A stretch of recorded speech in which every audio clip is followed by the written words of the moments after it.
Sounds good.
Good morning, everyone. In the interest of time, we'll start off in the informational capacity, and once we reach quorum, I'll start the meeting.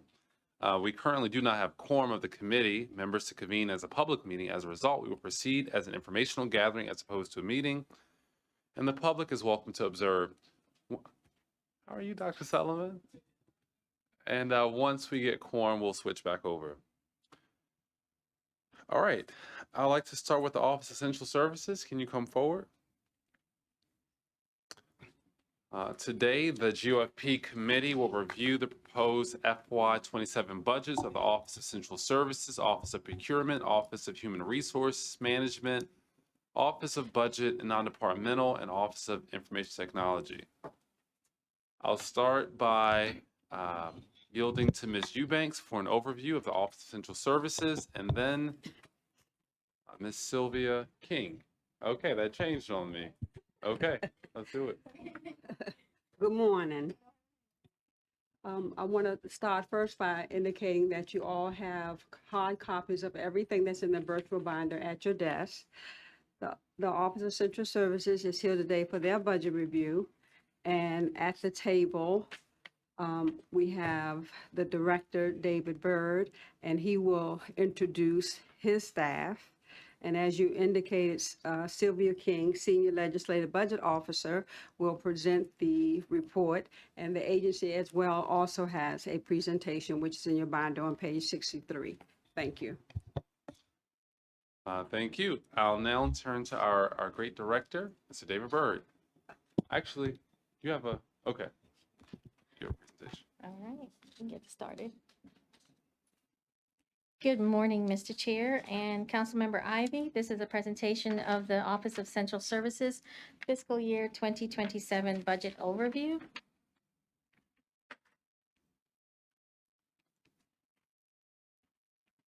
And yeah, it's not working. Okay. Slides 2 and 3 provide a brief overview of the agency's structure, mission, core services, and fiscal year 2027 strategic focus. The strategic focus for the agency includes executing capital renewal and modernization across portfolio of county government buildings, fleet management, and processing incoming mail. In fiscal year 2026, the Property Management Fund will transfer back to OCS from RDA. Legislation is being prepared in fiscal year 26 to officially solidify the transfer of the fund's management back to OCS. If you recall, last year it was transferred to RDA and now they're transferring it back. Last year, the federal government issued the executive order Unleashing American Energy, which could result in a reduction or termination of the funding sources that will limit the availability of grant funding that could support electric vehicles, electric vehicle charging stations, and sustainability initiatives associated with the county's sustainability efforts. In addition, the EPA regulations will also affect HVAC equipment, refrigerants, and lower carbon emissions that may impose higher costs for mechanical equipment, HVAC, refrigerators, etc. for the county. These requirements cannot be quantified due to the large number and scope of the variables. The fiscal year 2027 proposed budget for OCS is approximately $47.3 million and represents an increase of $904,000 above the 26 approved budget. OCS requested and received $1.5 million in supplemental budget due to the high volume of snow events, severe icing conditions, and extended cleanup efforts over the approved FY26 budget.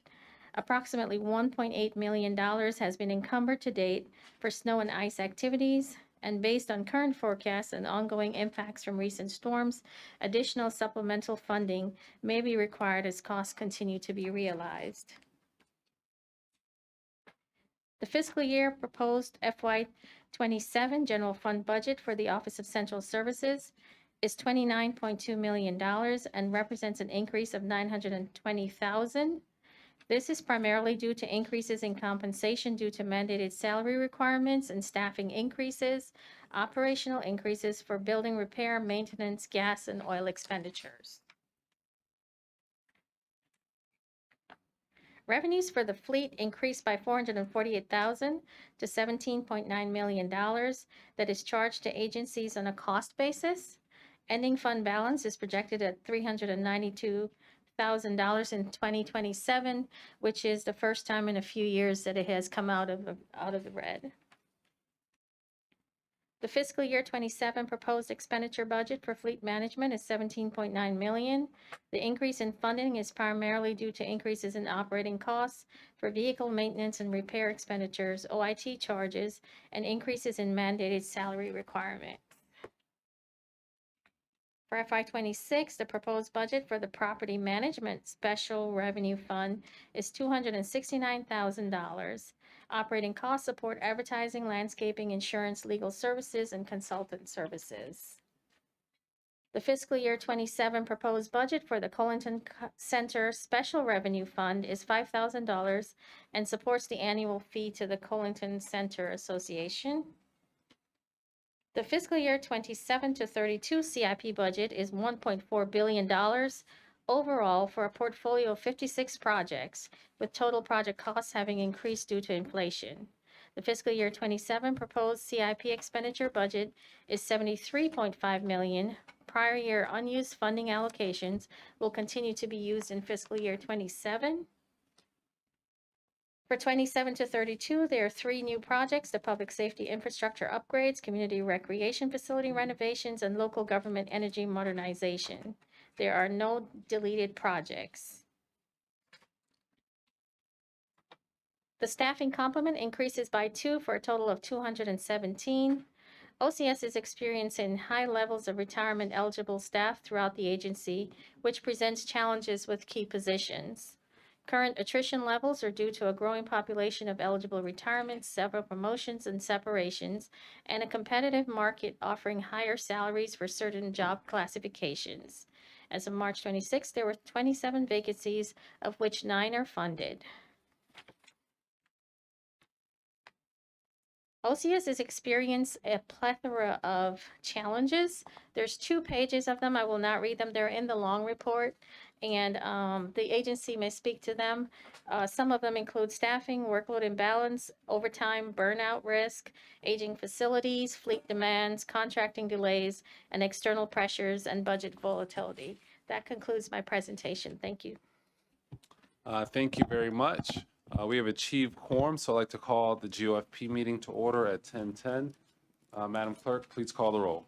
Chair Barrows, Present? Vice Chair Adams, Present. Councilmember Ivy. Here. 3 members present at roll call. Thank you. Thank you very much. Mr. Byrd, I'll turn it over to you.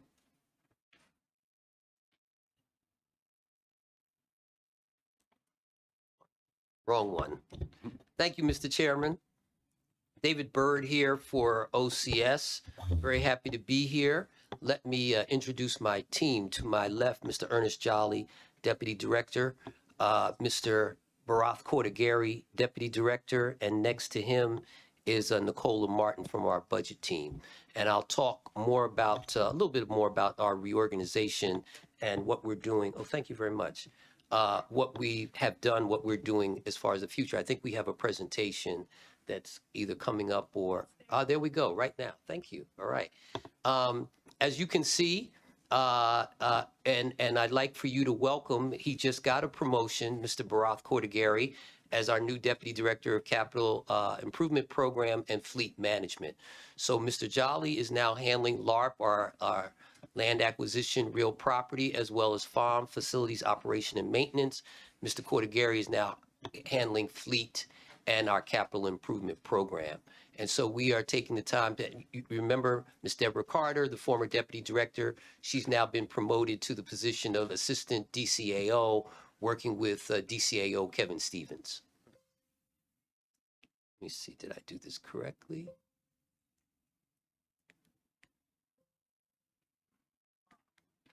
The bottom. Oh, okay, there we go. I'm hitting the top one. We should hit the bottom one. All right, just remind you of OCS. But first of all, Ms. King did a great job. I don't know if I could even follow up with the summary and everything that she did. But the core mission of OCS is that we are the backbone of county operations. I've always said that if we do our job correctly, you don't even know we exist. We are an internal-facing organization. Our main constituents are people inside of county government. It's county employees.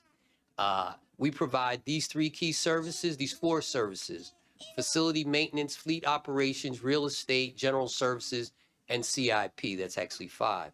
This is our impact. We manage assets, we maintain properties, and we ensure fiscal and operational stewardship. And we're in line with the county executive's platform to elevate Prince George's County by improving efficiency, fostering collaboration, and delivering measurable results. Fleet management, facilities, operations and management, general services. I talked about LARP, that's land acquisition and real property, capital improvement program, and of course, the director's office, which has budget, HR, business operations, technical operations, IT, and communications. Here's OCS by the numbers. Okay, we have over 100 county-owned buildings. It's actually 135. We have 4.7 million square feet of county-owned property. We have 170 million that we're doing on the facilities master plan, the 10-year facility master plan. We have over 4,900 acres of real estate that we're managing through LARP. We have 300,000 square feet of third-party lease space. We have 2.3 million of surplus property that we sold between 2019 and 2022. And our capital improvement program, which to my right here, Mr. Cordigary is managing, is 487 million is the value since 2019. 389 million of the construction projects completed by county certified small minority businesses, which of course, I remind you that OCS doesn't do anymore. Our colleagues at OOP, which was separated from OCS, do that now.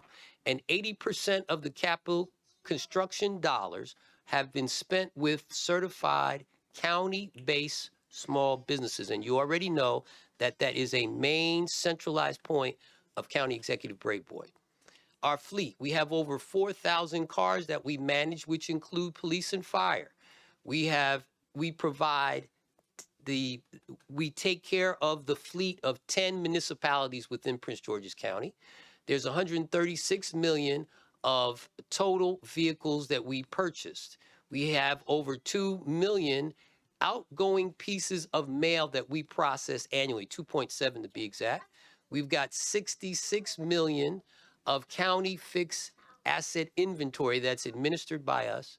And we have over 19,000 cartons of automated indexing processing as part of our records management. So there's, according to the law, we have to keep records and manage them, and some of it is stored, some of it now we're digitizing. And we have 13.7 million of valued inventory. I'll stop there, Mr. Chairman. Mr. Vice Chairman, I'll stop there, and our team is ready for any questions that you may have at this time. Thank you very much, Director Byrd.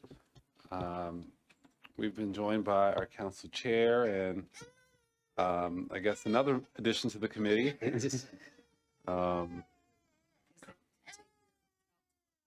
Right. Could be. Not today. Today was just no childcare. But I just want to say I am watching. I'll be in my office. I don't disturb. I didn't want you all to think I was missing your presentations today. No, ma'am, but I am glad that you're here because as part of this discussion, this little impromptu discussion, I want to let you know Mr. Cordigary is working on with the County Executive's Office, the CAO, and Dr. Johnson to identify space where we're actually building a child care facility for county employees. So we are actually working on that right now. Thank you. Appreciate it. Colleagues, are there any questions? I think the age-old problem that we're all facing right now, and that is filling the vacancies and making sure that we have the best and the brightest on our team. And that's something everybody is facing. We understand that. Is there anything that will change that for you in the near future? Yes. Well, first of all, the vacancy rate or the retirement rate, whatever, is about 13%. And that's because we're losing folks who have been with us a long time, right?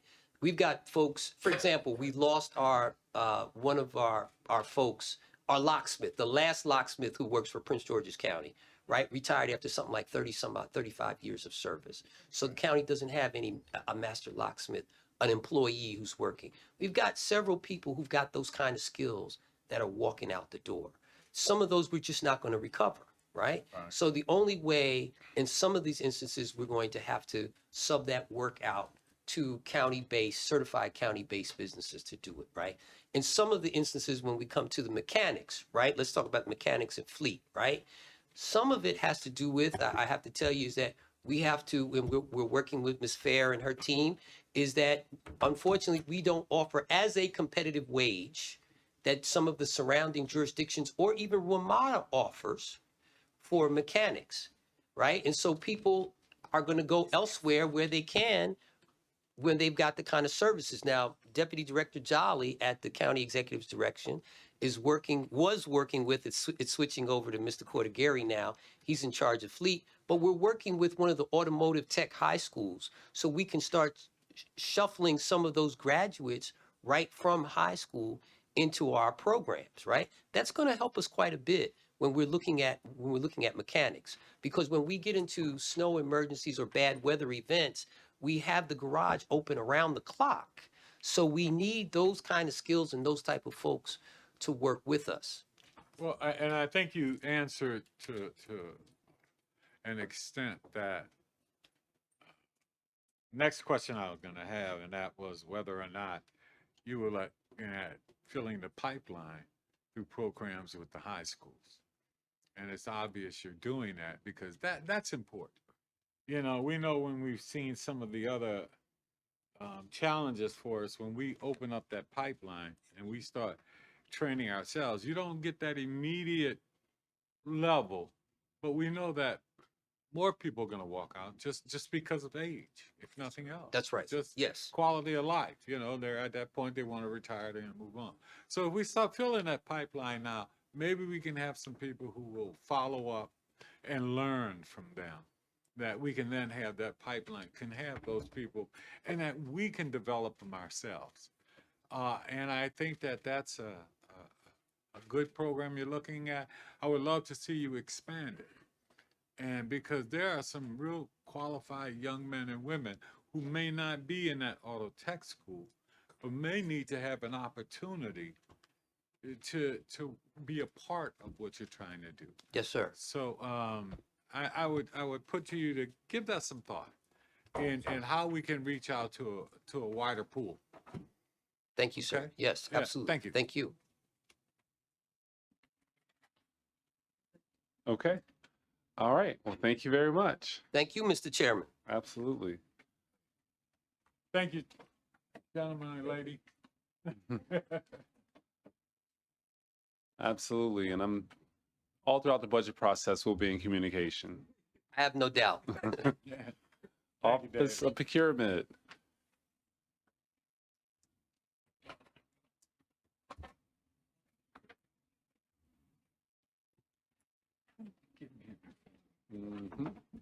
This is something I have to leave her.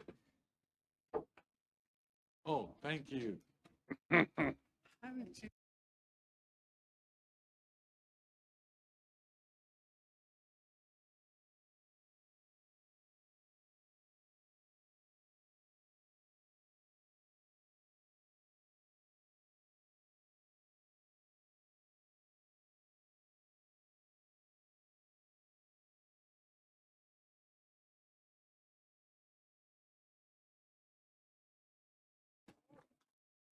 Good morning.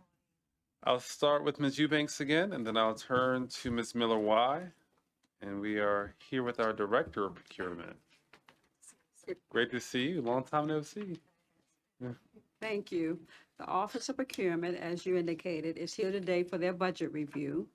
And at the table from the agency, you have Alice Williams, the Director and Purchasing Agent, Ariane Douglas, Executive Director, Darlene Perkins, Deputy Director, and Mr. Corey D. Jefferson, Legislative Policy Advisor.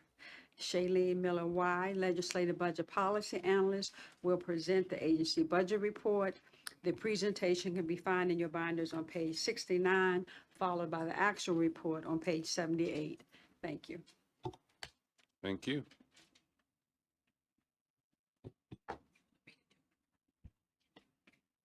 Good morning. I'll jump right in as soon as the presentation pulls up. Thank you.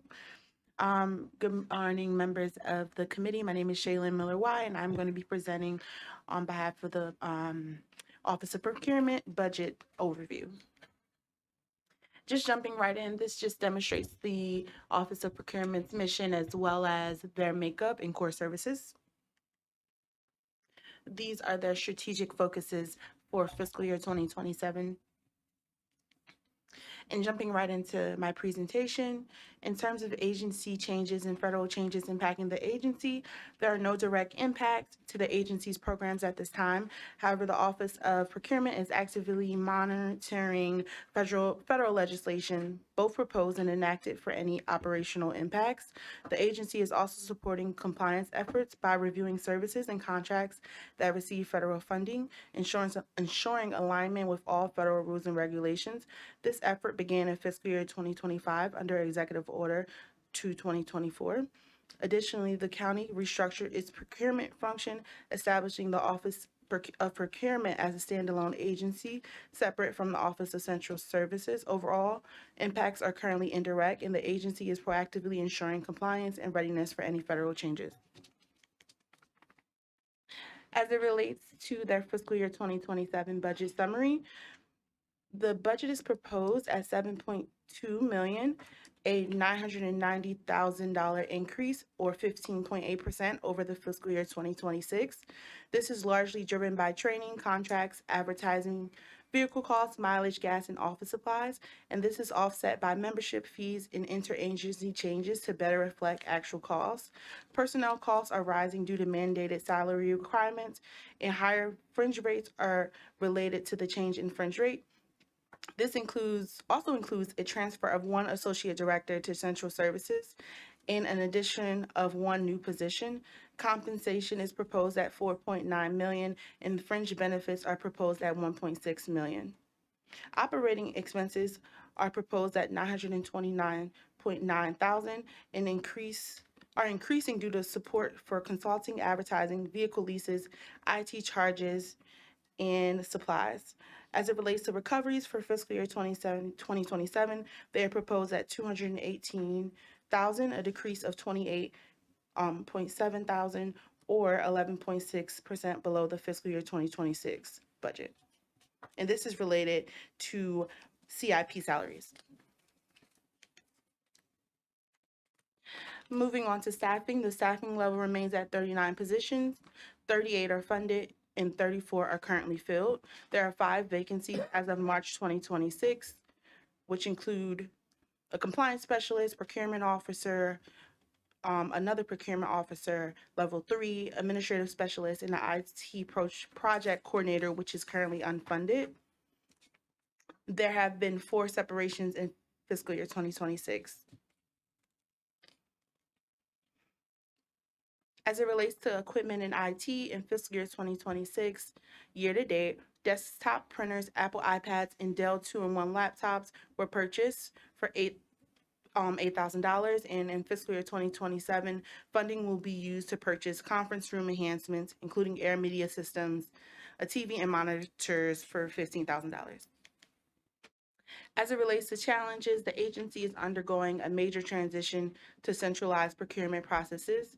In October 2025, the county executive issued Executive Order 44/2025, which eliminates delegated procurement authority across agencies and centralizes all procurement under the Office of Procurement and applies to goods, services, and constructions with a limited P-card exception, and requires all staff to follow the purchasing agent's oversight and policies. This shift has created some short-term coordination challenges as agencies adjust to the new structure. However, it is expected to lead to greater efficiency, consistency, and accountability over time. To support this transition, there is continued need for staff retention, training and skill development. And looking ahead to fiscal year 2027, challenges include adjustment to new rules and centralized operations, keeping staff trained on involving requirements, and expanding training and cross-training. That concludes my presentation. Thank you. Thank you very much. Our director? Thank you so much. Good morning, Chair, Vice Chair, and the rest of the committee. Thank you for allowing us to present our budget today, this morning. Thank you. All right. We too have a short presentation to really go over overview of Office of Procurement. All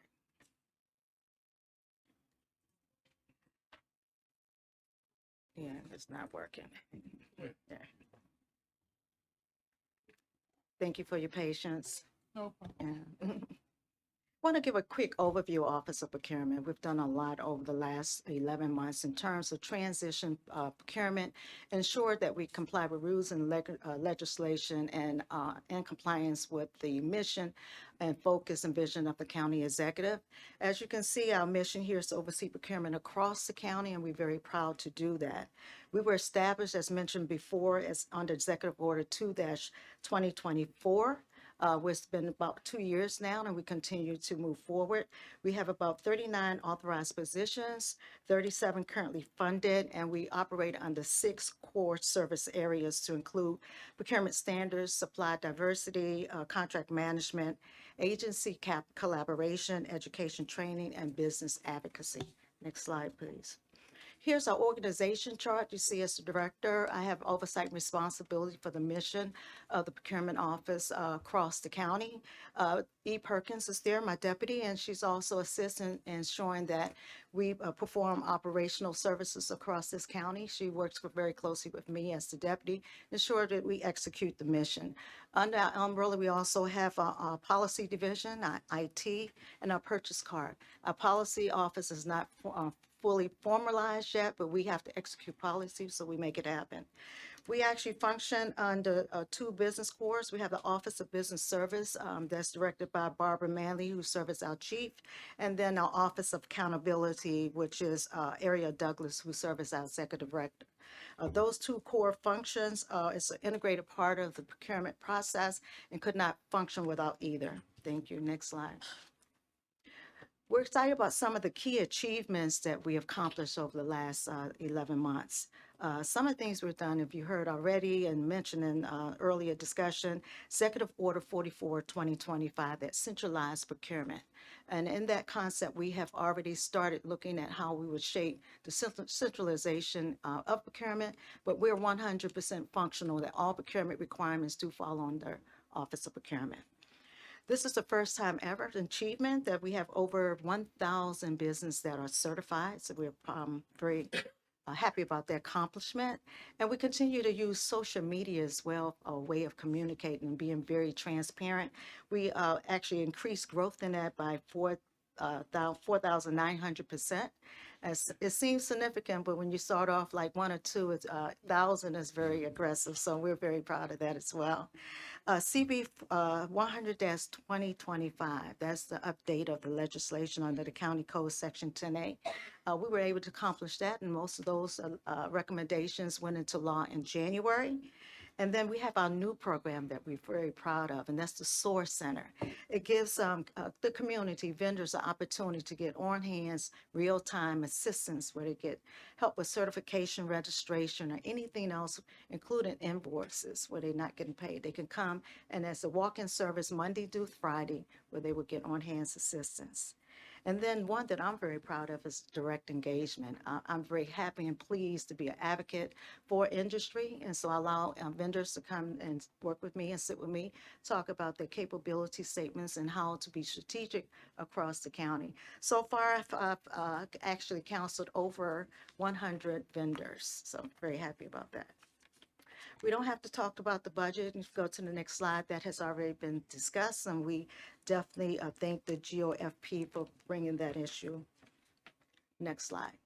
Part of our update, we were asked to talk about our diversity and supply program, and we are very happy to give you an update on that.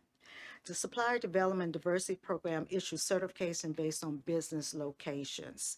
And at this point, today, we have about 32 county-based businesses in our diversity supply chain, about 218 county-based small, and about 58 county-located business. This is how we track. In terms of reciprocal, we have about 878 vendors that we recognize in our reciprocal programs. Next slide. To break down the portfolio even further, we have about 1,186 total county certifications in our portfolio. To break that down even further, there are 308 county-based certification, 878 that are reciprocal, and that represents 1,186. Next slide. And the reciprocal, we even broke that down even further. We mentioned that it was 878, and to break that out further, 477 represent MBE, a small business, 4 county-based MBE, and 397 represents reciprocal organizations. And the criteria for that is broken out on the right-hand side, so I won't go into that, but this is how we look at who are qualified to get certified within the county. We do the certification for the county-based businesses, and then we accept 7 reciprocal organizations that we work with them to accept the outside reciprocal certifications. Based on the county-based minority business, this is one area that we were asked to present this morning. This is not what we track as certification as part of our program, but it is captured. The data is shown and derived by self-certification. So, you know, if you say you're certified, we believe that you are. Also, it's collected by other MBE reciprocal organizations through their application process. But we have about 481 that's county-based minority combination, CBS and CBMB. 477, which is county-based, and 4 county-based. If you look at it by gender-based, and this is what we don't track typically, but we do capture the information, 272 male, which equates to about 56%, and 209 female. And on the right-hand side, you can see we broke it down even further through ethics group. If you look at African-American, it equates to about 344. Latino, about 58. Asian American Pacific Islander, 40. Caucasian, about 37. And other Native is about 2. And that ends my presentation, subject to any questions that you may have. Thank you so much. Thank you, Director.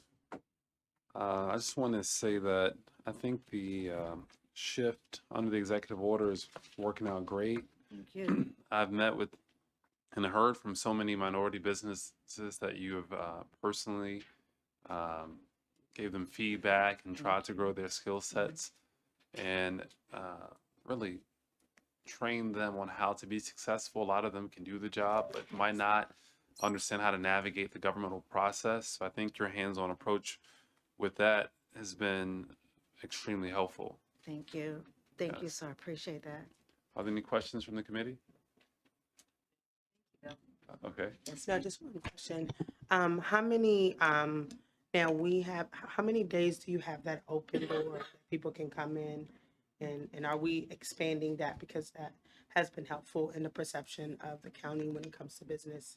Thank you. We would want we would like it to be open Monday through Friday. Okay. We have one person actually functioning in that capacity right now, where it's downstairs on the first floor where they do walk-ins. When she's not available, we do try to make sure that there is someone is available to assist them, whether they get assistance on the first floor or they come up to the second floor.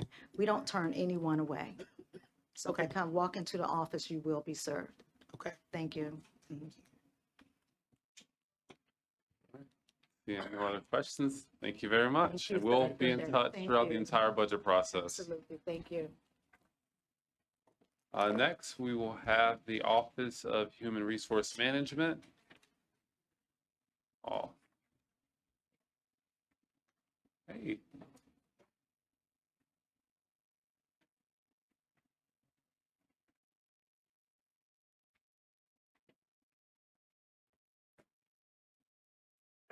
Morning.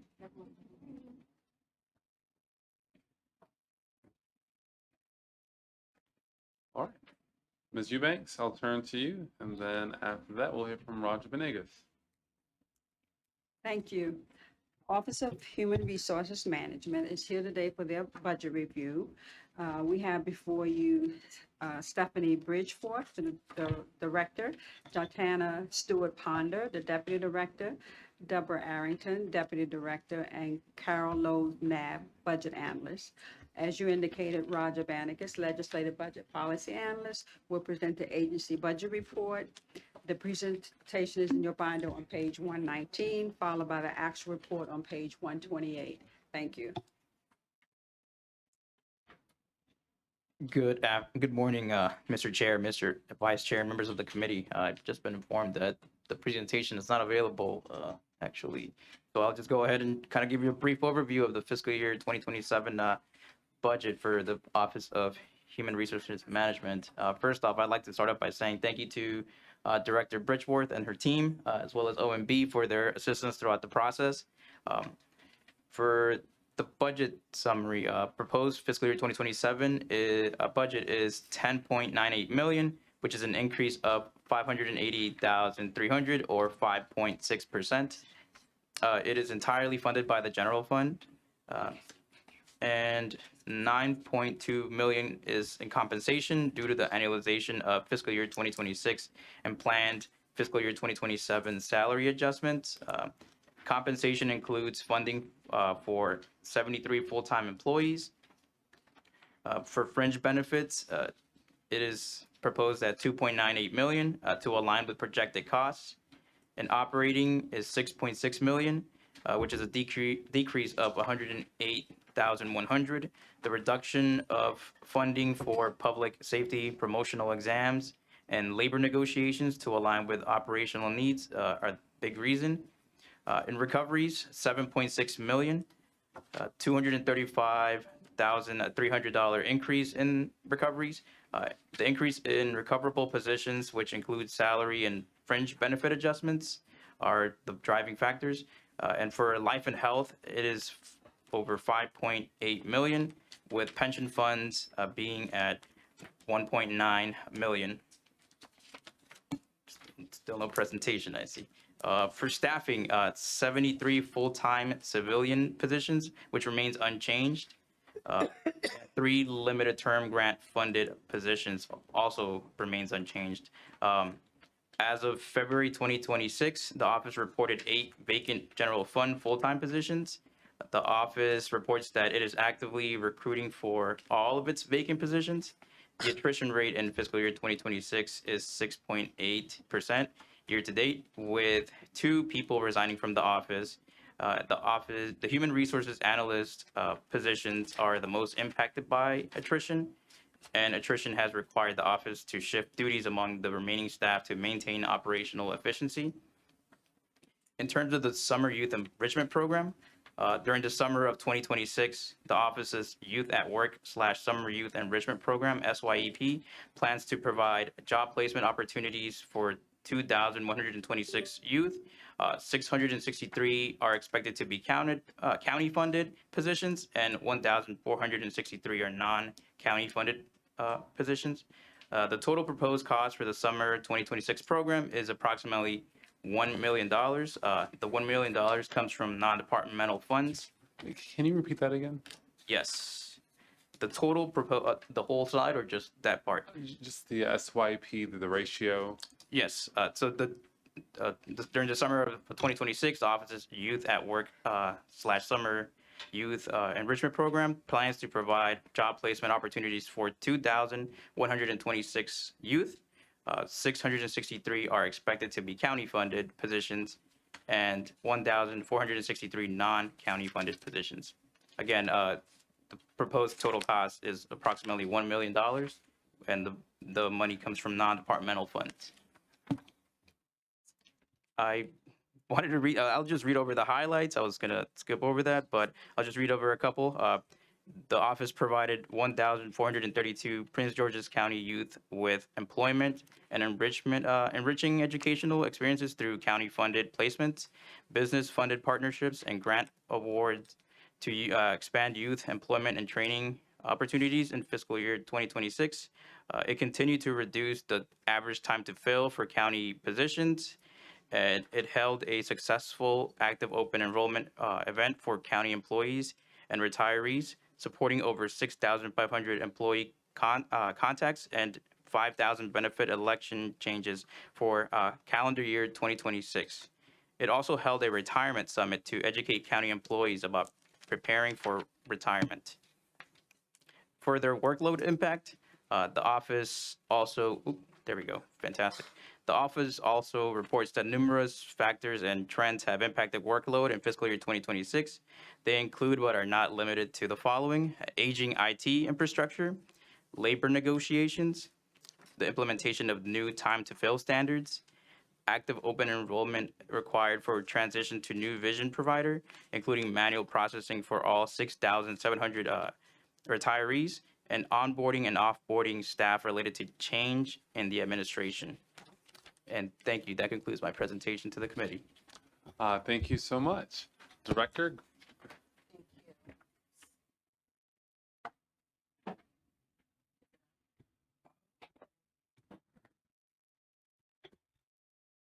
Thank you, and good morning, Chair Burrows, Vice Chair Adams, and members of the Government Operations and Fiscal Policy Committee. Thank you for the opportunity to present here today. Before we get started, though, I'd like to thank the County Executive, Aisha Braveboy, and the OMB Director, Angela Fair, for their leadership and diligence and in crafting this year's proposed budget. I would also like to thank our CAO, Maxine Bardwell, and DCAO for their continued support to OHRM. It has been tremendous. As you all know, my name is Stephanie Bridgeforth, and I've had the pleasure of serving as the director of OHRM.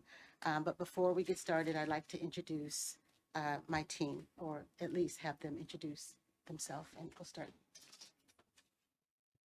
Deputy Director Jatana Stewart Ponder. Good morning, Deborah Arrington, Deputy Director. Good morning, Carol O'Needad. Good morning, Kim Thomas. And due to the nature of OHRM, we have several people in our audience from OHRM. If you guys could all just stand so we can, or at least raise your hand so that they can see that you're here. And Well, you brought a whole team. we brought the team for any questions. Yeah, and you know, it's our policy. We want to make certain that if there's any questions by the council, that we're able to answer them in full force. Equally, we have an individual that is on FML that typically sits at this table that is not here, Jen Block, and she's been Black. She's been with the county for a number of years, so I just want to mention that as well. And our FY27 proposed budget reflects our commitment to responsibly manage public funds while ensuring that we continue to recruit and retain and support a high-performing workforce. And so, do you have copy? Is our presentation up? Okay. Proceed. Do you have it? If you could just bring copy, please. We're not able to.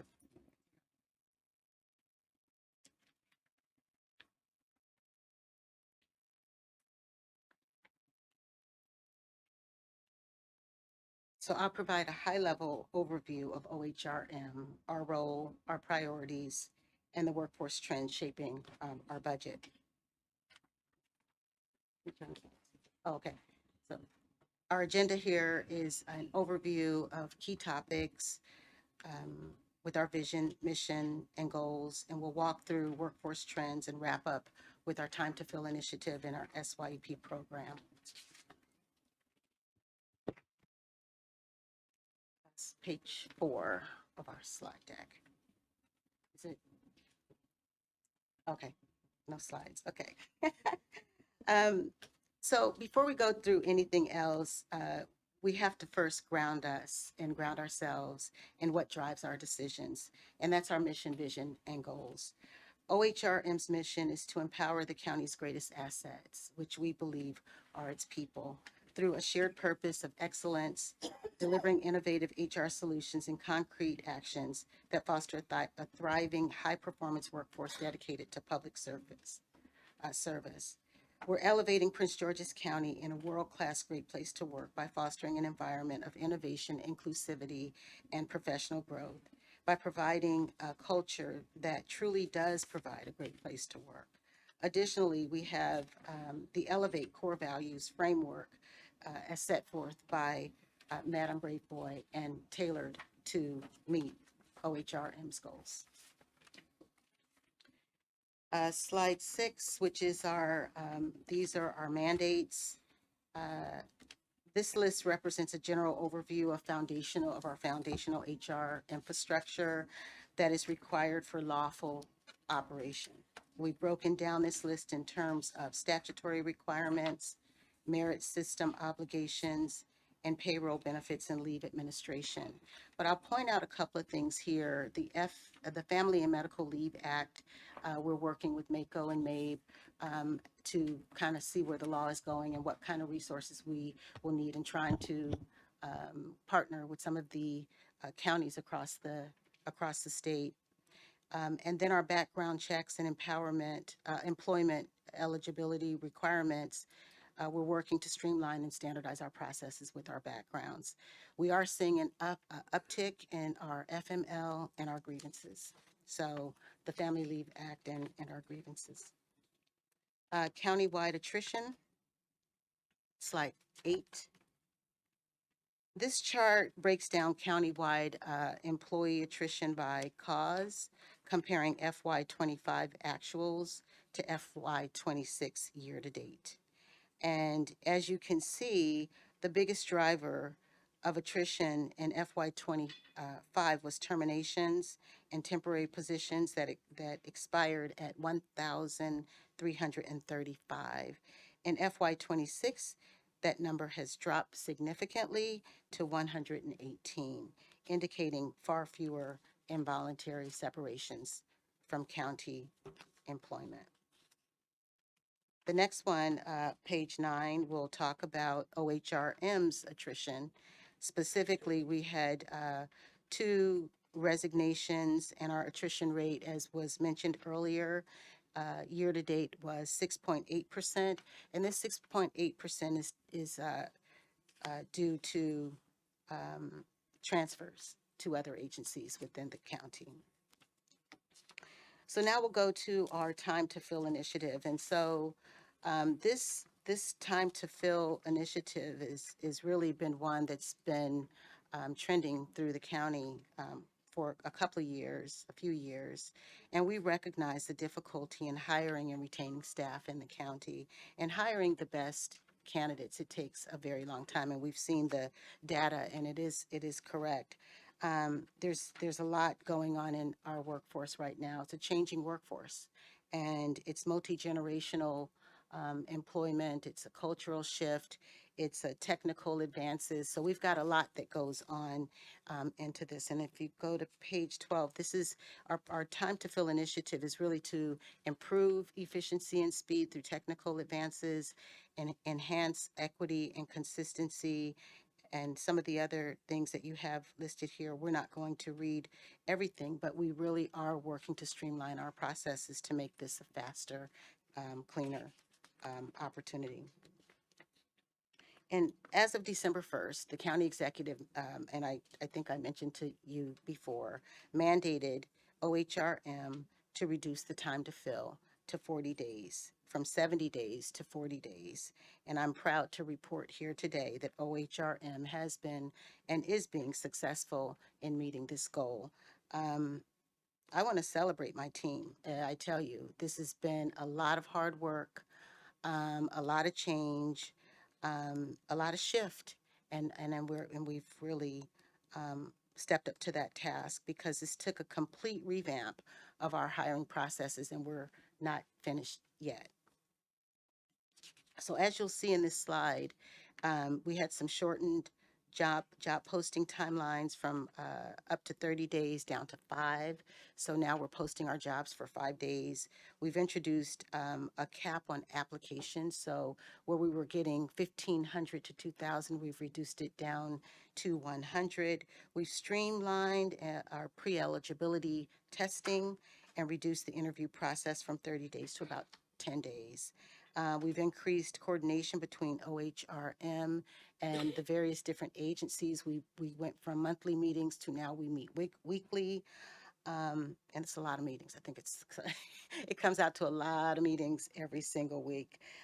We've increased coordination between the various different agencies, enabling quicker issue resolution as well, because by meeting with the agencies weekly, we get to find out what's going on from an HR perspective within those agencies. And one of the most impactful changes is shifting the approval process. So we've shifted that to earlier in the process, where we're looking at salaries much earlier, approving the interview team earlier, and some of the other intricate details of hiring.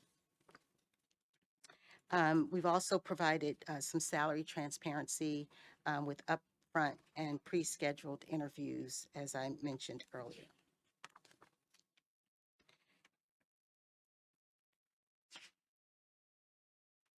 Public safety. Now, the public safety is a little bit different in terms of and what we were talking about was the non-public safety. So this is the public safety, and that's the next initiative up. When we submitted our budget, we did not have those numbers in there. They were around 150 days. The county executive has now requested that we hire our public safety in between 60 to 80 days. And so that initiative will start. It's a huge undertaking. And taking into consideration some of the challenges that we face with public safety, it's a very safety sensitive roles that have additional backgrounds. So some of that has to be factored in, the screening processes, some of the state mandates, and some of the other things, but we're weaving that into our process. We're doing some conditional offers, expanding our vendor capacity, and trying to avoid and find out where those bottlenecks are to eliminate them. This next slide on page 15, you're going to see here, this is where we can really see the trend of consistency. In 2023, we had actual time to fill was at 104, 2024, 104, 2025, 66, and now as of March, we're at 42. So we've really aggressively moved that number down. Our SYEP, since 2020, this slide on page 17, this is just an outline so that you can see our summer youth investment. It has scaled since 2020. So we don't have as much money to work with this program, but we're working with the county executive's office to ensure that we increase those numbers. But we will tell you that 2,126 youth are enrolled in the 2027 program. And that ends our presentation.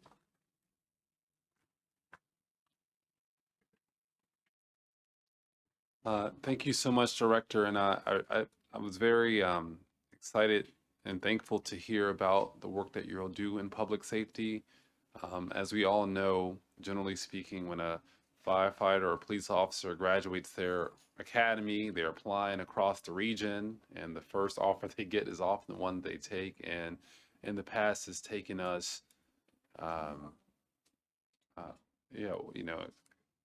way too long. We lose out on talent, even folks who are from the county. I would say I know that the school system also had a pipeline through the fire cadet program, and the school system invested a lot of money in it. My understanding is that when students graduate from that program, they are near eligible to be hired, but because of our fire window only opens every so often, by the time that window opens, they've already been placed in Anne Arundel, Northern Virginia, DC. And so we could focus on fixing that. That would be great. As far as SYEP, I don't know how far this will go or not go. But under the 7 dimensions of well-being, under the National Recreation and Park Association, which is the standard that our county parks and rec are now using to determine what aligns with their mission, workforce development is now a part of that. And so you might be able to have a partnership with them that could double, even triple your programming as it relates to resources. I know I would be in big support of that, but it is in line with their mission under the National Recreation and Park Association. And to the extent that we can get as many young people hired in quality jobs, Sure. that would be a big, I would love to work on that. I will say that we have begun conversations with Park and Rec. They are a part of our program, and we're trying to see how we can expand that program.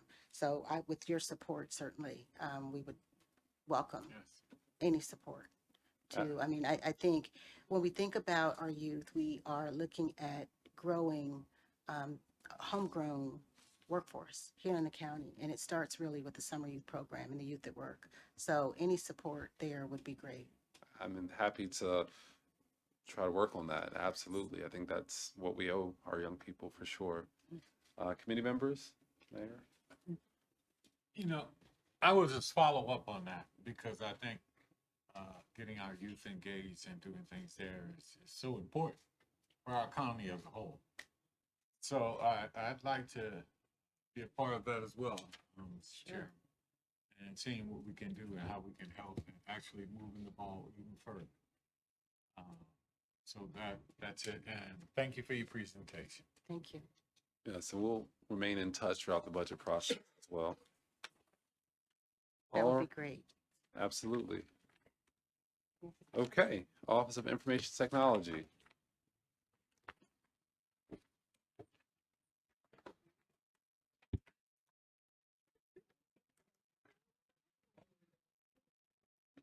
Thank you. Sorry. It's OIT next. Yes, I guess so. Switching this about, what do OIT now? Office Management and Budget. And non-D. Do you want to do OIT?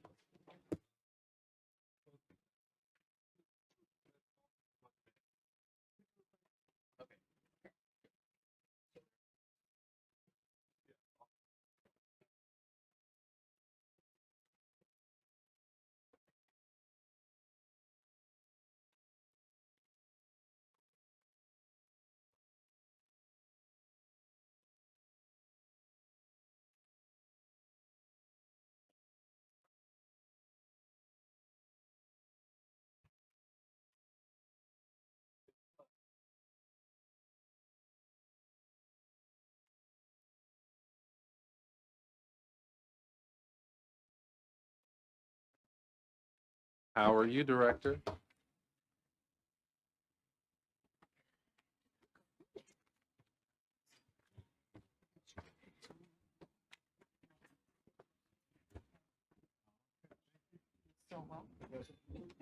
Okay. So we'll do an introduction, and then Roger, you'll go briefly though. Land the plane. All right, Ms. Eubanks. Thank you. As you indicated, we have the Office of Management and Budget, which would include non-departmental. And we have here today Ms. Angela Fab Baker, OMB Director, Andrew Pierce, Deputy Director, Brent Johnson, Operating Budget Manager, Murray Proctor Swan, Budget Management Analyst, Deanna Baker Mem, Grant Manager, and David Dupay, Revenue Manager. As you indicated, Roger Vannegut, Legislative Budget Policy Analyst, will present the budget report. The presentation is in your binder on page 153, followed by the actual report on page 162. And Sylvia King, the Senior Legislative Budget Officer, will present the non-departmental presentation, which is in your binder on page 182, and the actual report is on page 185. Thank you. Thank you, Ms. Eubanks, and good morning again, Mr. Chair, Mr. Vice Chair, members of the committee. I'll start off with a brief thank you to to OMB, Director Fair, and Deputy Director Pierce. So moving on to the slides, slides 3 and 4 provide a brief overview of the agency structure, mission, core services, and fiscal year 27 strategic focus. For the general fund overview, the fiscal year 2027 proposed budget for the Office of Management and Budget is 5.2 million, an increase of 541,300, or 11.6% over the fiscal year 2026 approved budget. Compensation expenditures increased 20.1% over the fiscal year 2026 budget, primarily due to the annualization of the fiscal year 2026 and planned fiscal year 2027 salary adjustments, the addition of one budget management analyst 3G position, the addition of one budget management analyst 4G position, and one unfunded budget management analyst 1G position. For staffing, the proposed budget includes authorization to fund 32 out of 33 full-time general fund positions. And as of April 2026, the office reported, that's going too fast. There we go. As of April 2026, the office reported that it had 7 general fund vacancies. The positions are all pending announcement. Some programmatic and challenges, staffing resources. One of the primary challenges OMB faces is staffing resources to support the agency's role in providing oversight and technical assistance throughout the full grants management lifecycle of our external funding resources in a decentralized environment. Human resources are largely directed to support the general fund, special revenue, enterprise funds, and capital improvement budget program, CIP.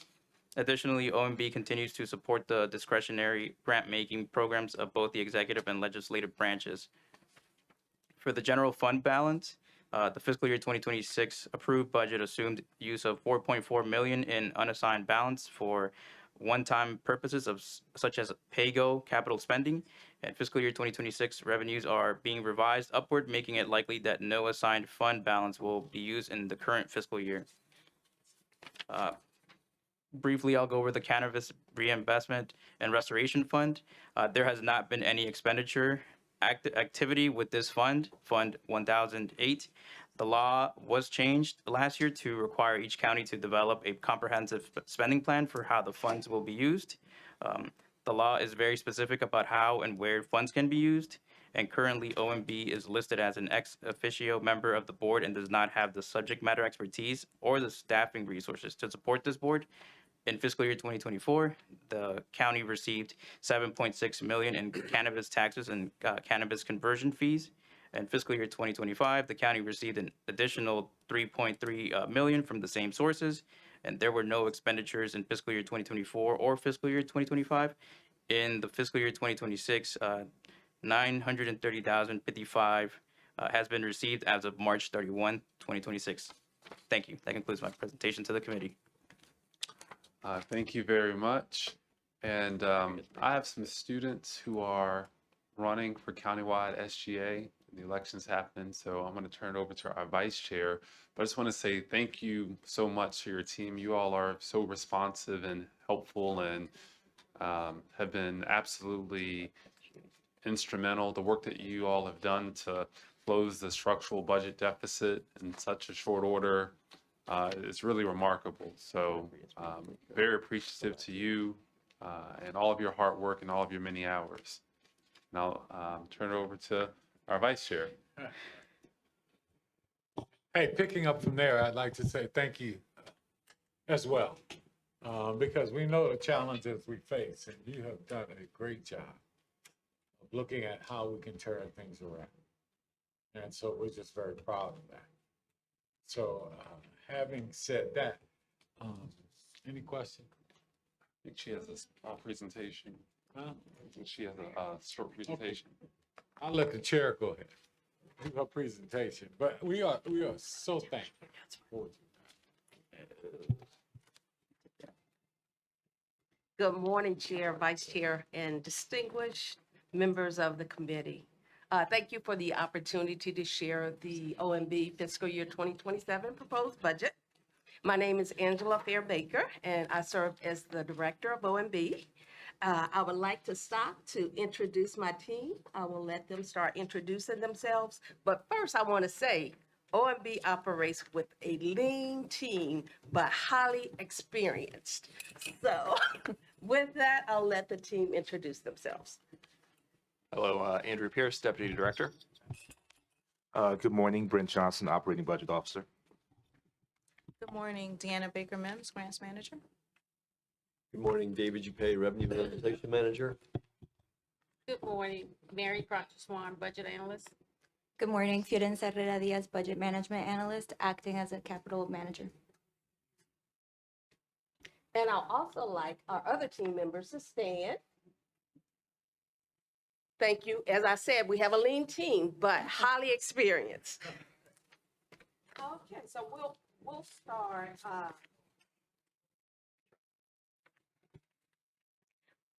OMB serves as the county's financial nerve center. Our core responsibilities include financial planning, and that's developing and managing the county's yearly budget.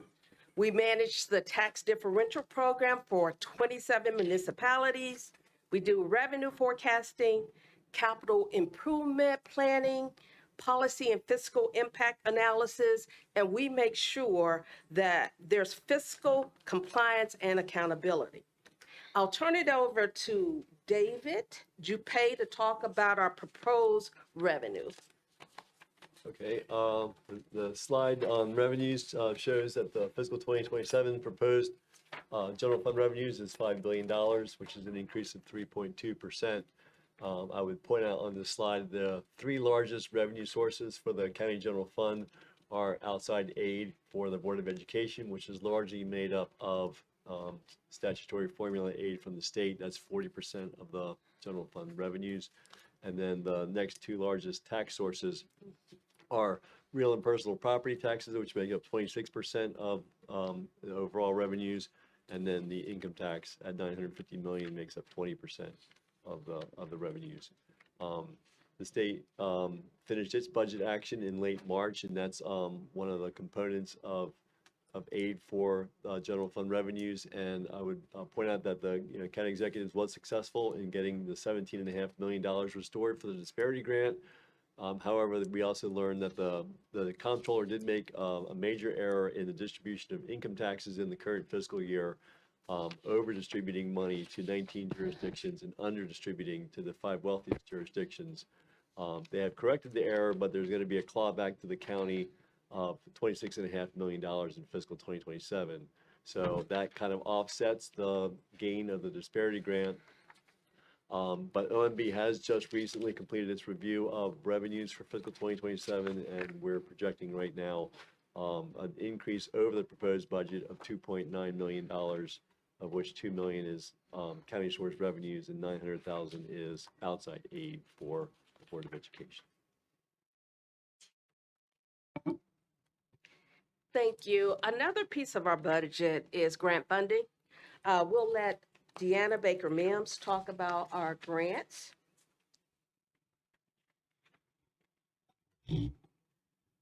Good morning. What you have before you on the slide, I know there's been a lot of talk about what's happening at the federal government and potential loss of funds, and I just want to give you some context for what you're seeing on the screen. So what we're actually, as you guys know, we can't spend without appropriation authority. And so what this slide is depicting is the comparison appropriation authority from fiscal year 26 to 27.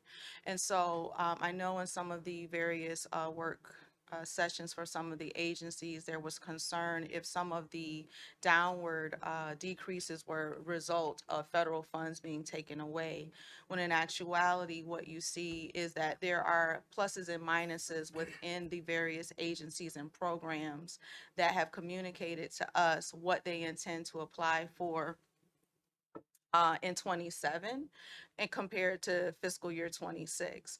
So all of the agencies that fall under the various functional areas you see in general government, for example, courts and so forth. Each fiscal year, those programs, those agencies and departments indicate to us what they intend to apply for or reapply for any potential new grants. And so where the real volatility happens is when those awards are received and what we actually expend and are ultimately reimbursed for. So while the decreases that you see, particularly in health and human services, again, which is our largest sector of grant funding, again, is more so related to a change in practice that we had and also the varying period of performance and spending with the individual grants. So whereas we had a policy before, if you had a multi-year grant and that grant, we would appropriate for each individual year. Well, that was also some feedback that we received through the continuous improvement process and some of the other work groups that we had was that that was perhaps hindering agency operations. So we made an adjustment. So if in the event that an agency received a grant in fiscal year 26, that was a 5-year grant and it was a total of $5 million, we now appropriate that full $5 million. And then that way the agency can spend accordingly in accordance with their grantors approved plan, budget plan, but also gives them that flexibility to make adjustments and not have to come back and request additional authority or experience delays. And so again, while it's not to say that we won't experience changes, again, because many of those things have been written into our terms and conditions with our existing awards that we receive. You know, we continue to do our due diligence and making sure we are looking countywide at our internal policies and procedures, and also that we are as audit ready as it relates to procurement and other documentation so that we can continue to retain the funds that we have, maintain those funds, and then weather the storm as we continue to face those headwinds as they come at us. Thank you, Deanna. Now we'll go to our capital improvement program. Theo Carrero Diaz will actually go over our capital improvement plan. Yes, so the fiscal year 27 capital budget is proposed at $861.7 million in expenditures, with the three largest segments being Parks and Recreation making up 37.5% of total expenditures, Education and Health making up 24.5% of total expenditures. In this segment, we include the Board of Education, the Community College, the Library, and the Health Department. And spending for the public school system comprises 93.9% of total education and health spending.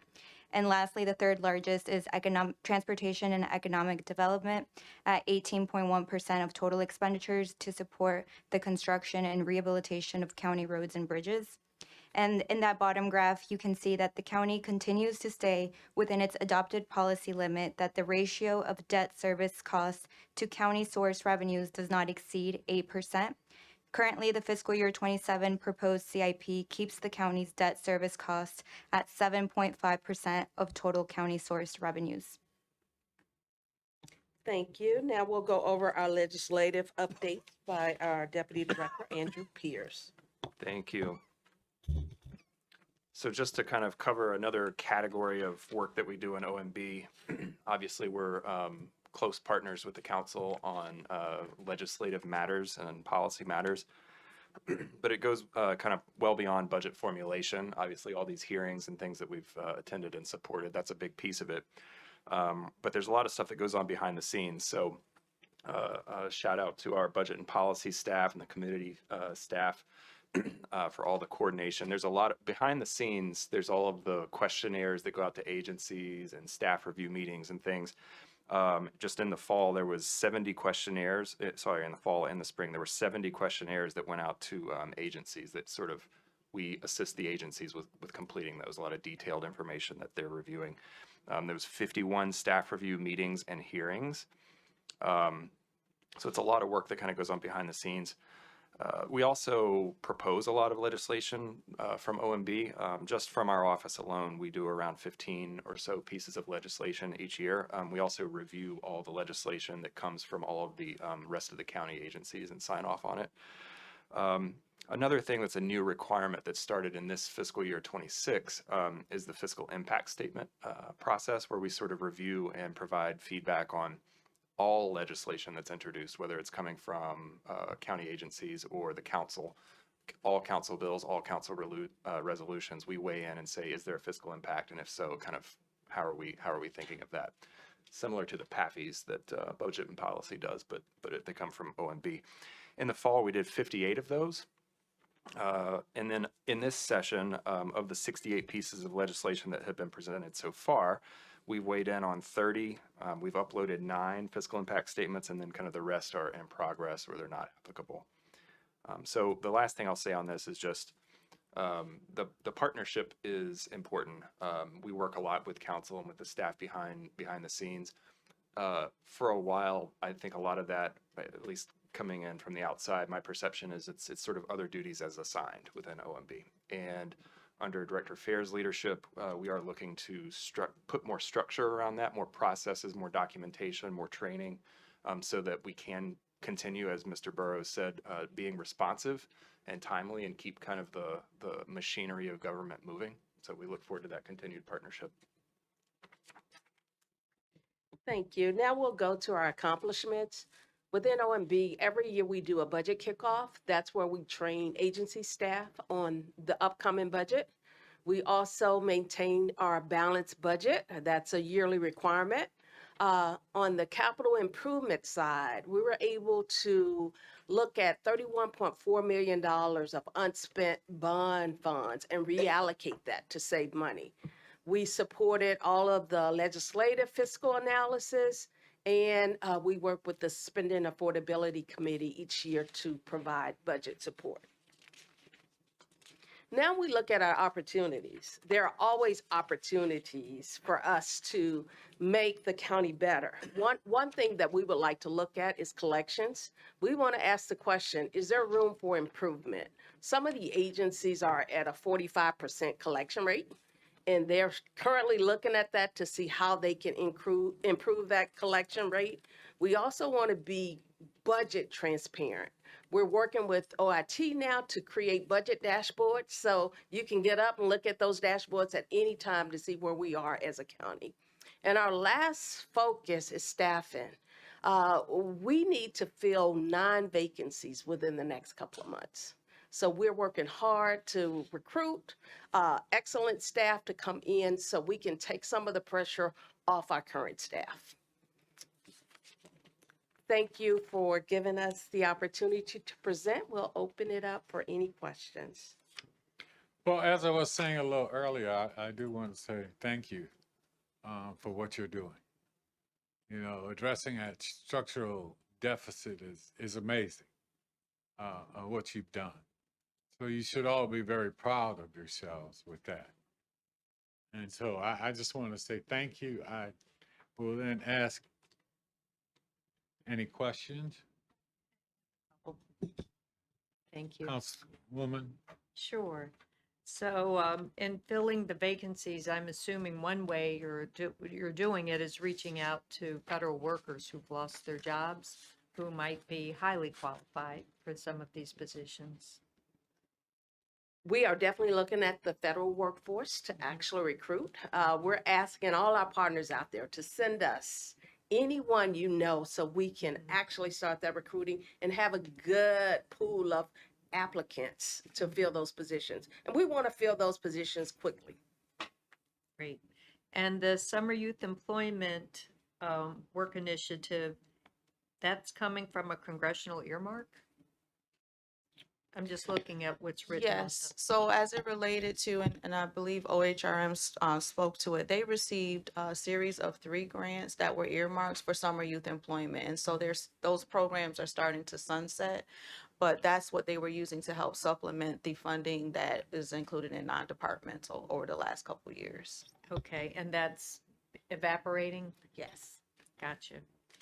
Okay, thank you. Hopefully things will be better in the future. Thanks so much.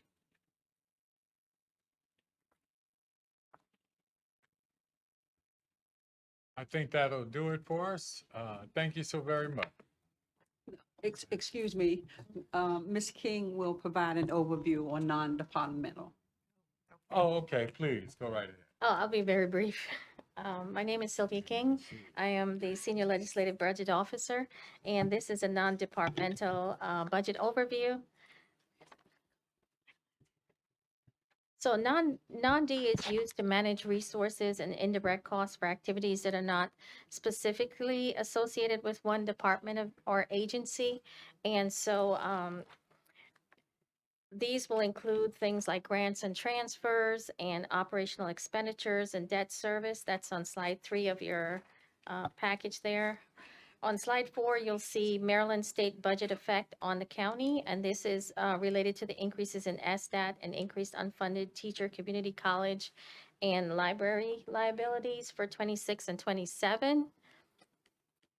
On slide 5, the proposed non-D budget is proposed at $500.6 million. This is the largest increases for operational expenditures and debt service. Next slide.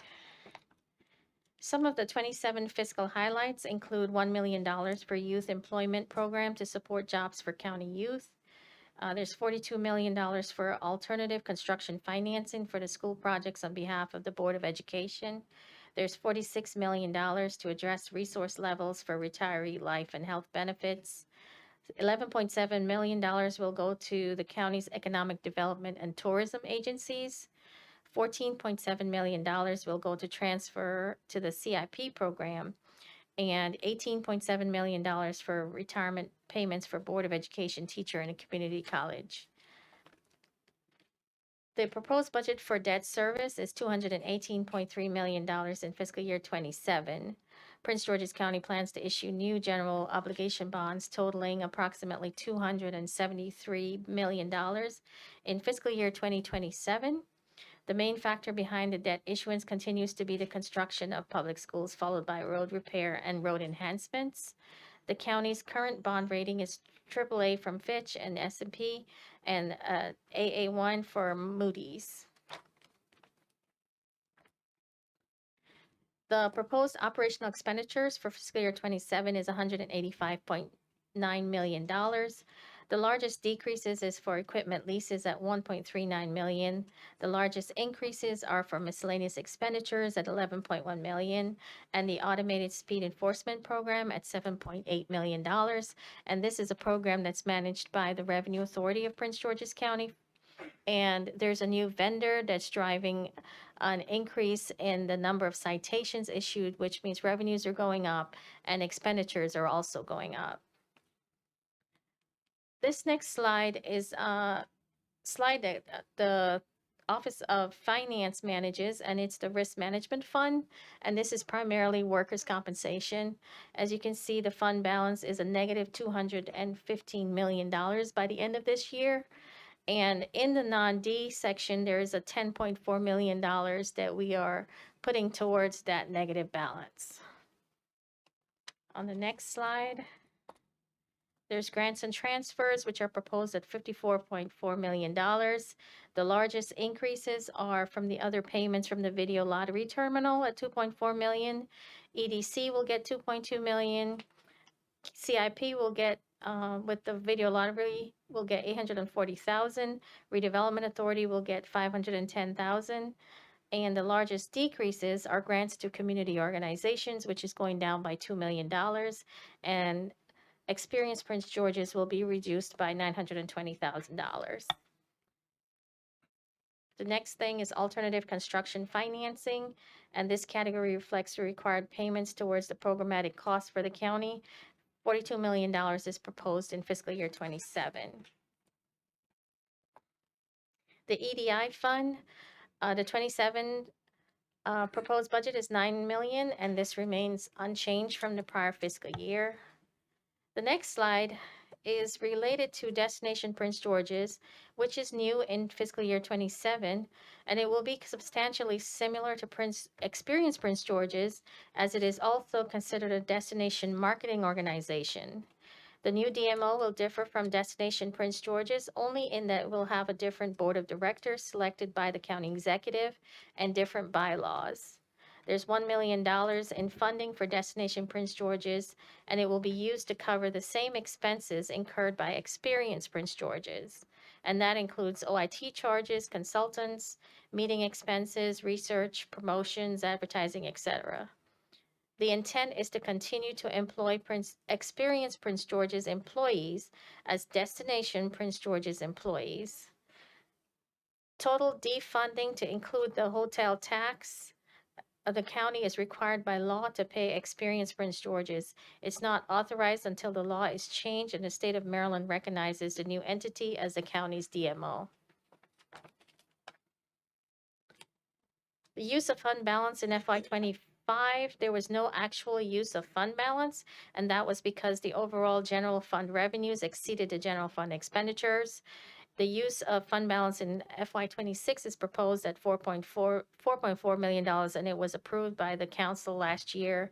And this is applied to one-time purposes such as capital projects, and there's no projected use of assigned fund balance in 27.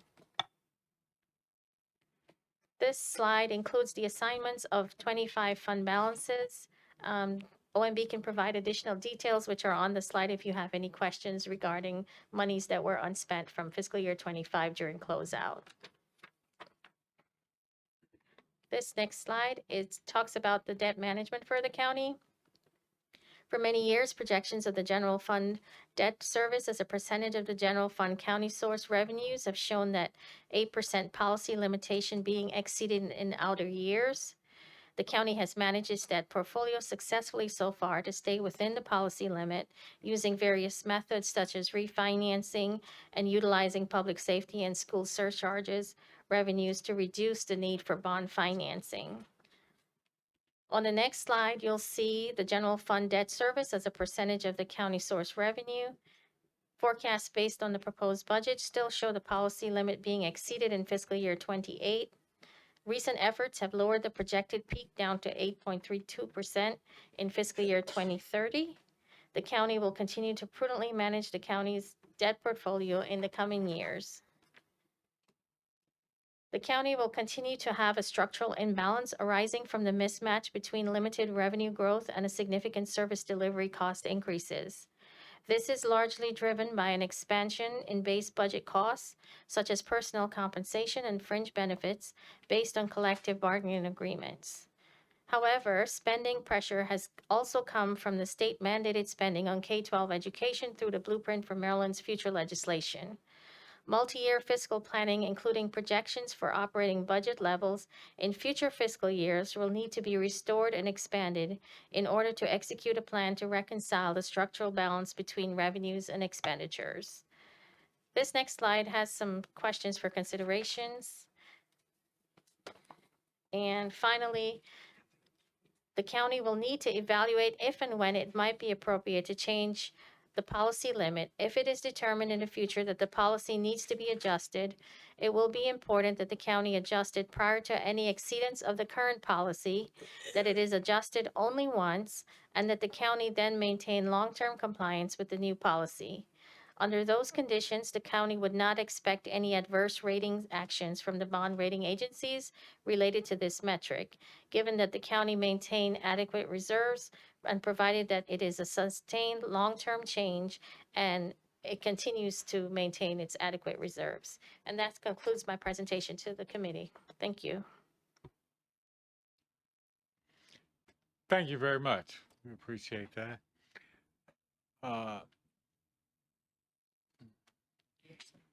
She's going to speak now. Angela Fair.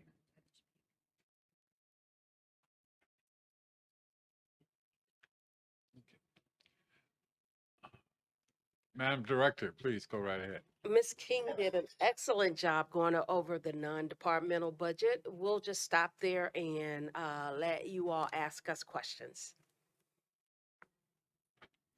For the third time, thank you. What you did.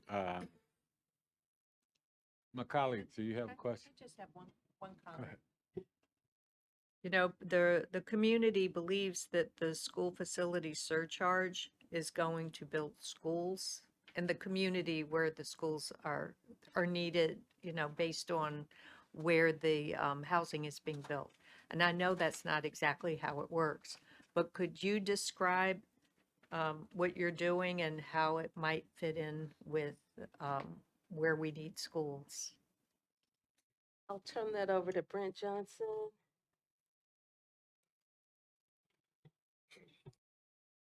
All right, I might get some assistance on that because as far as this, I don't think I'll be able to answer the question about the specific as far as the school surcharge. We know that's used to offset our debt service, and what we show in our proposed budget, we're actually showing the school surcharge offset actually decreasing substantially. It's decreasing by $54 million over 26.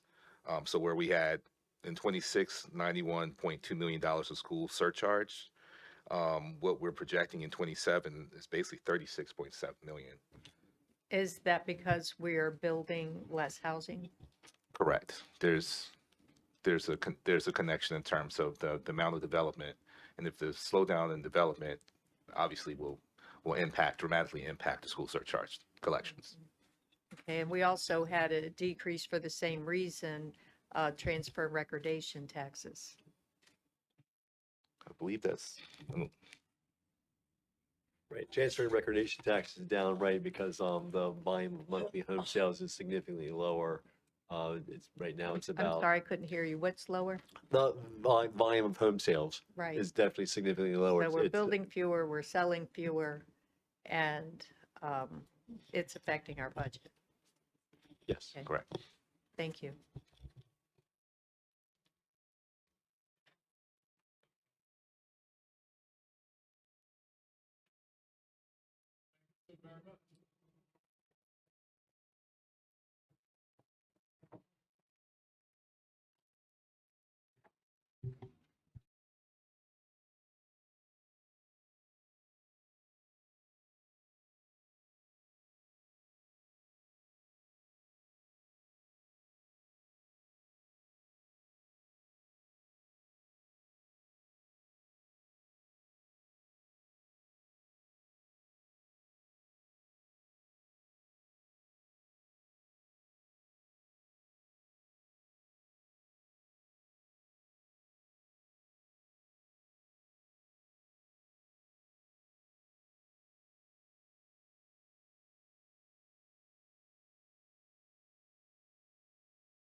Hey, good afternoon. We'll get started.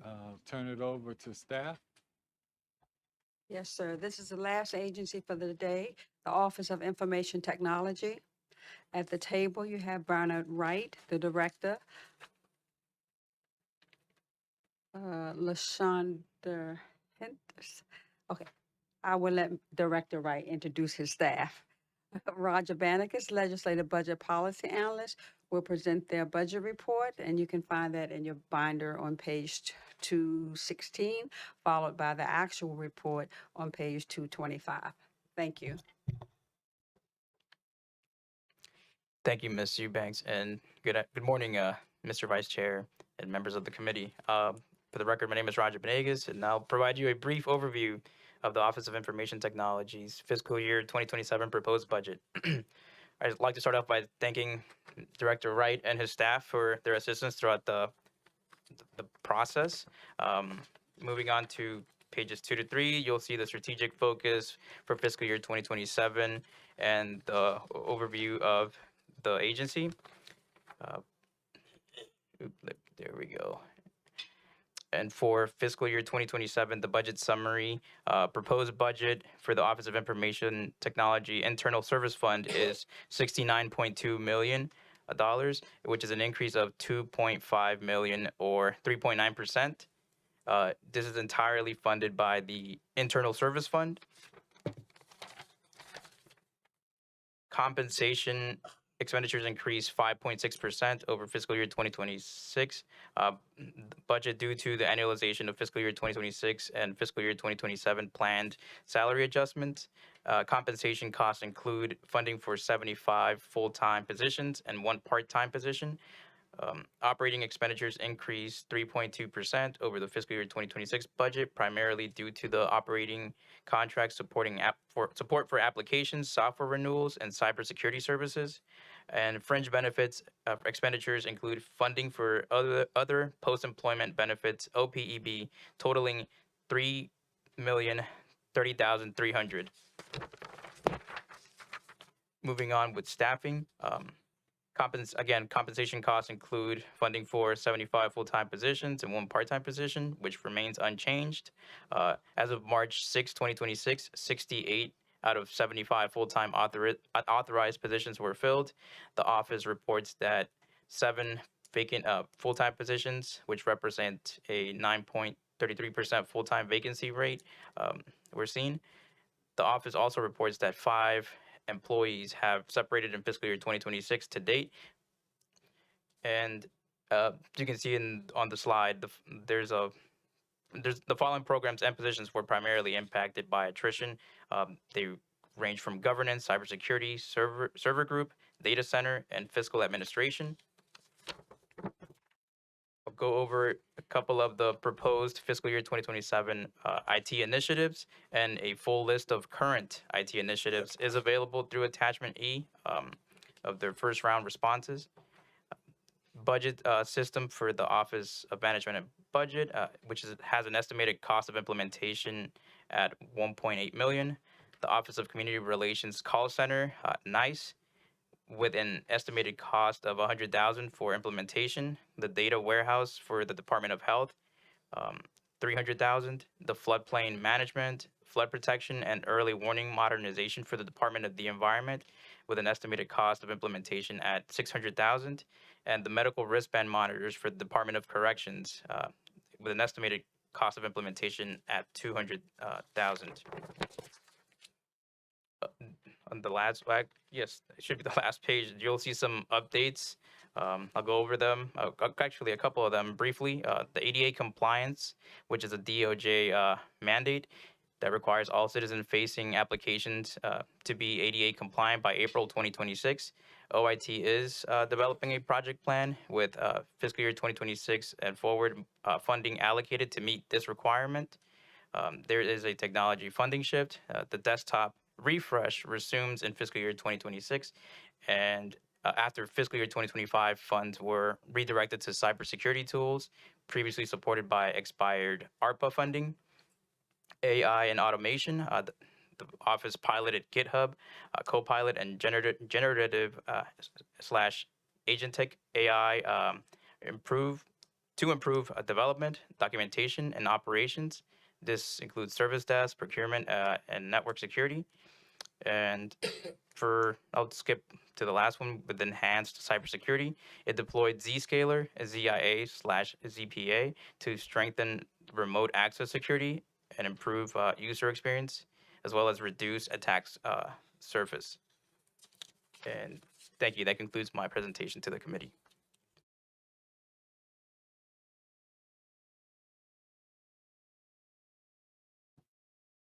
Okay, thank you very much.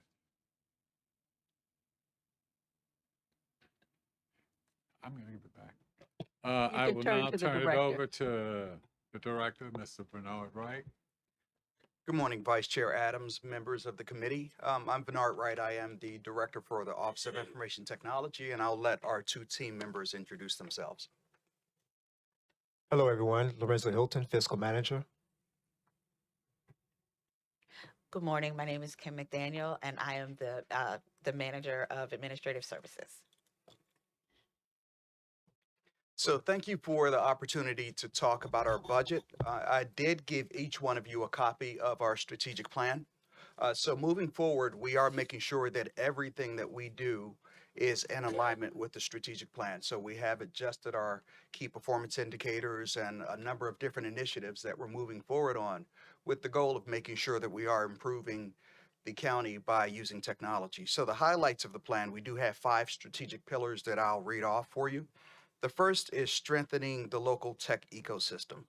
So there are a number of different initiatives that go on here, but the goal is really to make sure that we do have a strong and burgeoning tech ecosystem that is supportive of local companies, that is creating a career pipeline, and some other things that really help to lead to new sources of revenue, keeping in mind that historically Prince George's County has been very dependent on federal funds. We're looking to shift that by making sure that we have a strong tech economy here. The second is building a robust technology career pipeline, and that's going to be in partnership with our colleges and universities, our school system, and some others as well.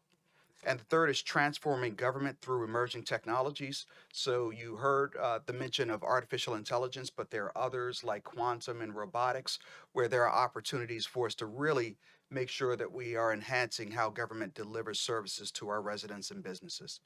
The fourth is deploying interceptive technologies for community impact. We know that Prince George's County does have a high incidence of certain negative indicators like violent crime, Section 8 housing, and some other things as well. So what we're looking to do is to make sure that we're creatively leveraging technology to move those indicators in the right direction. And the last is modernizing infrastructure and strengthening cybersecurity. So that's what any responsible IT department does, and we certainly want to make sure that we're doubling down on making sure that we are protecting our network infrastructure, our data, and our systems. So with that said, I open it up to any questions you might have.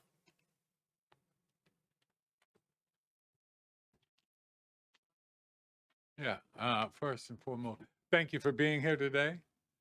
I appreciate you being here. I will look to my colleagues if they have any questions. Councilwoman? Yes, thank you so much for your great work. Did you all put out the RFP for any of the services? Has that been put out yet? Yes, so just yesterday we did release an RFP for updating the audio visual across the county. So that's one that has come out. Another that was recently put out was for SAP workshop development documentation. So of course we use SAP for our HR functions, our management and budget functions, procurement functions. But the reality is we're at a point where we have to reevaluate what we're doing with SAP. And that's being driven by the fact that by December 2027, we have to move, SAP is saying that we have to move to S/4HANA. So S/4HANA is the new version of SAP that's in the cloud, and there's everything that comes along with that. But that is like a brand new implementation. It's like putting a new ERP system in place. So it's a good opportunity for us to see whether or not it makes sense for us to move to S/4HANA or to move to another ERP platform like a Workday, Oracle, or something else. So with that said, what we're doing is we're taking a look at all of the key functions across government and documenting those processes, the way that we're doing business today. But part of that exercise is also envisioning where we should be longer term, and that could be a combination of retraining people, modifying our business processes, but applying technology where it makes sense. So we have brought in a firm to do that. We did award that quickly. And what we're doing is we're meeting on a weekly basis with the key stakeholders across government to document those processes and to envision our future state. So those are two of the more important solicitations, but we do have some that are going to be coming out in short order as well.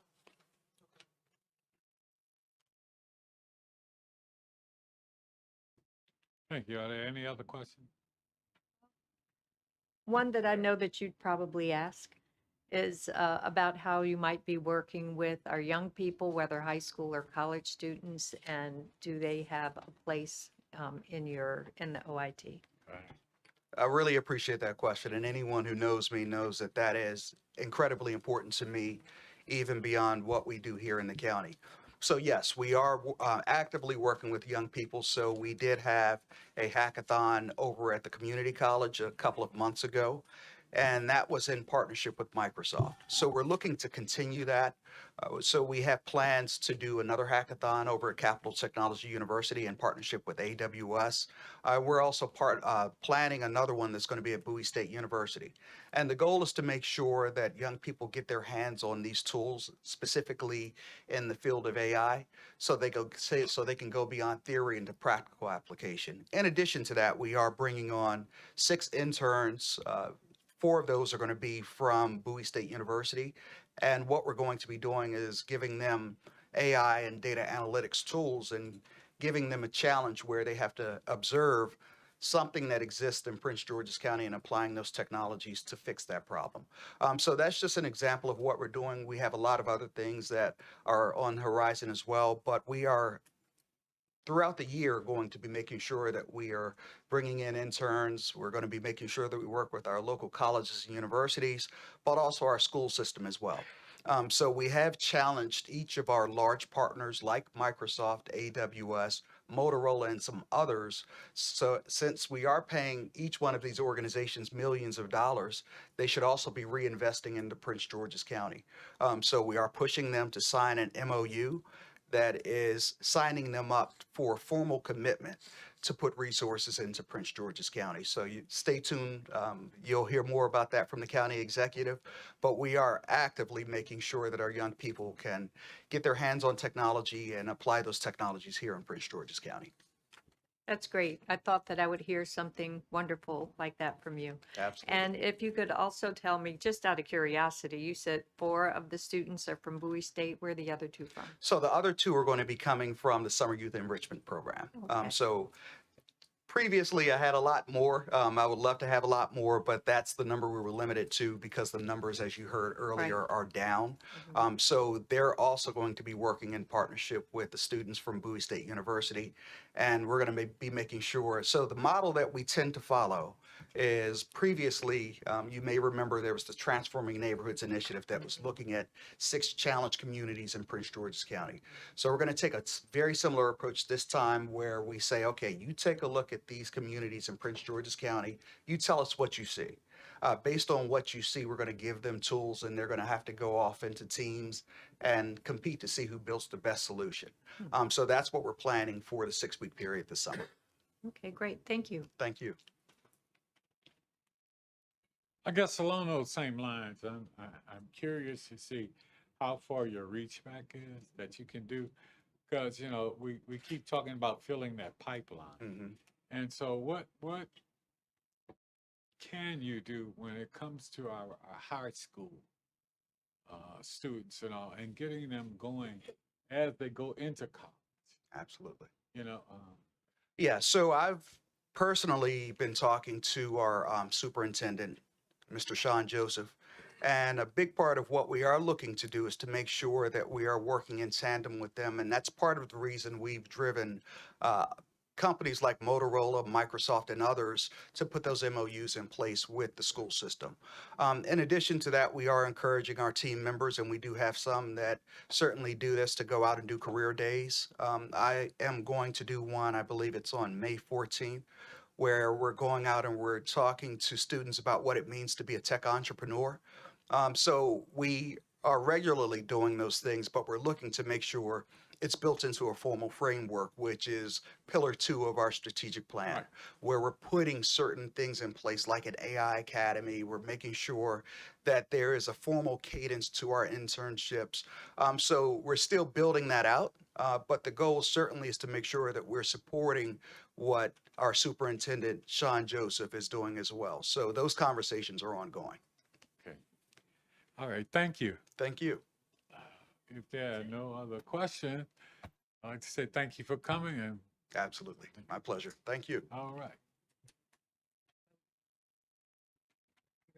Yes, that was the last agency for today. Second. Yeah. In favor? I didn't hear the motion. Oh, I made the motion. Motion. We're adjourned. He said motion to adjourn. I seconded. She's trying to get out of here. No. It's been moved in second. Roll call. All that say aye? Yeah. Ayes have it. Aye. Okay. No roll Good call. job, Tim. Uh,